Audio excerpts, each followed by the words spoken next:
Ouais, t'as vu, le 20 novembre, c'est le premier tour des primaires de droite. Non, j'ai pensé à aller voter, hein, mais je crois pas. Bah, je suis allé sur leur site. Franchement, je me suis dit, je m'intéresse, c'est important. Mais les mecs se foutent complètement de notre gueule, en fait. Attends, un des premiers trucs qu'il y a écrit sur leur site, c'est: tous les candidats s'engagent à soutenir celui qui sera désigné à l'issue du scrutin. Les mecs passent leur temps à nous expliquer qu'ils se présentent parce qu'ils valent mieux que les autres, qu'ils peuvent changer les choses, redonner confiance aux Français. Et il y a du taf. Tout en s'en mettant plein la gueule par médias interposés. Par contre, ça les a pas gênés 2 secondes de signer une charte qui les engage à respecter quelque chose en quoi ils ne le croient absolument pas. Eh mes petits chats, j'ai regardé dans le dictionnaire et s'engager, ça veut quand même dire se lier moralement par une promesse. Une promesse. Tu sais ce que c'est une promesse? C'est un truc qu'on est censé respecter. Un petit peu comme François Hollande quand il a promis qu'il ferait une politique de gauche.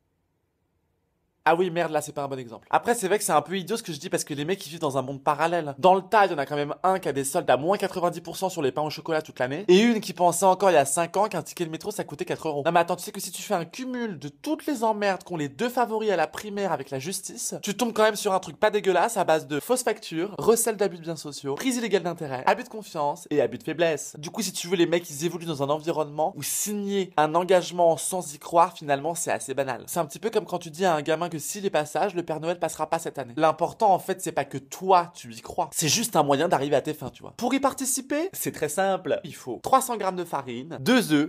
Non, il faut être inscrit sur la liste électorale au 31 décembre 2015 ou avoir 18 ans à la date de l'élection présidentielle 2017, verser 2 euros par tour de scrutin de participation aux frais d'organisation et s'engager sur l'honneur en signant la phrase suivante: je partage les valeurs républicaines de la droite et du centre et je m'engage pour l'alternance afin de réussir le redressement de la France.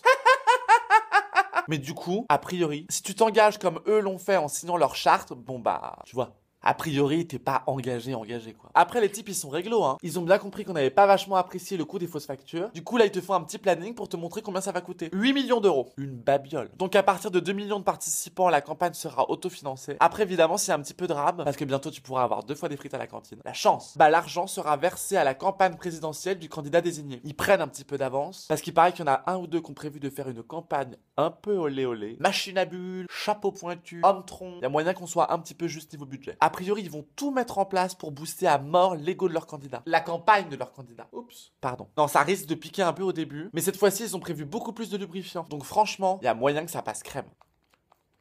Non mais le pire c'est que je crois qu'ils pensent qu'on gobe vraiment tout ce qu'ils disent, hein. Les mecs sont hyper motivés. Sur le site de la primaire, t'as une page avec les photos de tous les candidats, un petit peu comme dans une émission de télé-réalité, tu sais. C'est un peu la Starac de la politique. C'est pas forcément le plus talentueux qui gagne, en général c'est plutôt celui qui fait dans le populaire, ou le populisme.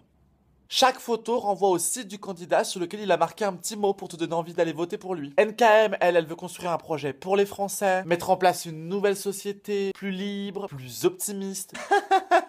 Je sais pas quelles odeurs d'urine elle a reniflé pendant ses changements à Saint-Lazare, mais depuis qu'elle a vécu ses moments de grâce dans le métro, la meuf elle est à donf. Elle est beaucoup plus proche du peuple. Mais ceci dit, ils disent tous ça, hein. Bruno Le Maire, il a carrément passé 4 ans à rencontrer des milliers de Français pour leur prendre un contrat présidentiel de plus de 1000 pages. Ah bah non, je l'ai pas lu. Mais 1000 pages, Bruno. T'es complètement ma boule. Personne ne va le lire, ton truc. Tu ferais mieux d'en faire directement une adaptation ciné, hein. J'ai déjà du mal à lire un contrat de 4 pages pour un CDI, dans lequel une entreprise m'explique comment elle va me la mettre à l'envers tout en douceur. Alors 1000 pages pour 5 ans. François Fillon aussi, son projet il l'a voulu pour nous. Ah non, c'est pas une blague, il se présente vraiment, hein. Je te jure, j'ai même un pote qui m'a dit que les gens qui votaient Fillon se faisaient appeler les fillonistes. Fillonistes.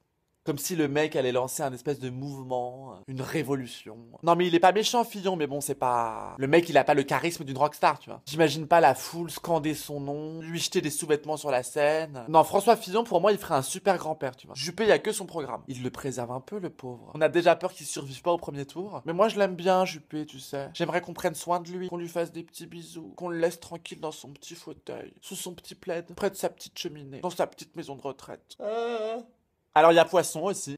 Alors lui c'est le candidat du Parti démocrate chrétien. Et lui en fait il est rigolo. Parce que sur son site, à côté de son nom, il a mis un poisson. Et en fait à la base le poisson c'est le symbole des chrétiens. Du coup pour Jean-Frédéric ça tombait vachement bien. Ses idées, ah je sais pas mais je crois qu'on l'a juste mis là pour remplacer Christine Boutin. Mais je crois qu'il a reçu le soutien de Civitas, une association catholique intégriste. Donc c'est sûrement un garçon délicieux. Bon après il y a aussi Copé qui se présente, qui veut faire le comeback de De Gaulle. Mais franchement j'ai pas lu son speech d'intro. Ce mec me file de l'urticaire. À chaque fois qu'il ouvre la bouche, j'ai l'impression qu'on essaie de me faire avaler du caca alors que je déteste ça, tout en m'expliquant que c'est vachement bon pour ma santé.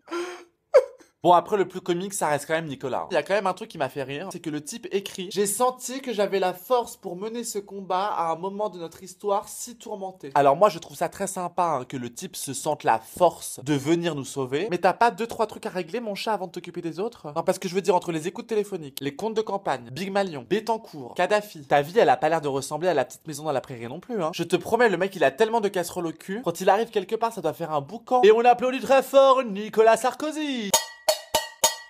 Sarkozy, en fait, c'est un peu comme ton ex qui t'a trompé pendant 5 ans tout en te jurant que c'était pas vrai, qui t'a traité comme une merde, et qui revient 5 ans plus tard pour t'expliquer que s'il est là, c'est pour t'aider à aller mieux. Mais le meilleur moyen pour qu'on aille mieux, mon chéri, après une rupture, c'est de nous laisser tranquilles, en fait. Ah non, et puis il envoie la sauce, hein. Il va carrément jusqu'à lister 5 défis à affronter dans le quinquennat à venir, et en tête de liste, tu sais ce qu'il met? Devine. Allez, devine. La vérité. Arrête Nicolas, franchement je vais finir par me faire pipi dessus moi. Ah bah là c'est sûr que pour toi la vérité ça va être un putain de défi mon chat. Par contre un quinquennat ça risque de faire un peu juste non. Franchement il est trop fort le mec. Il a une paire de couilles énorme. Car là elle doit se régaler. Non mais je vais te dire le truc qui me fait le plus de peine c'est qu'avant j'étais le premier à pousser les gens à aller voter. Maintenant quand je pense à 2017 j'ai juste envie de pleurer.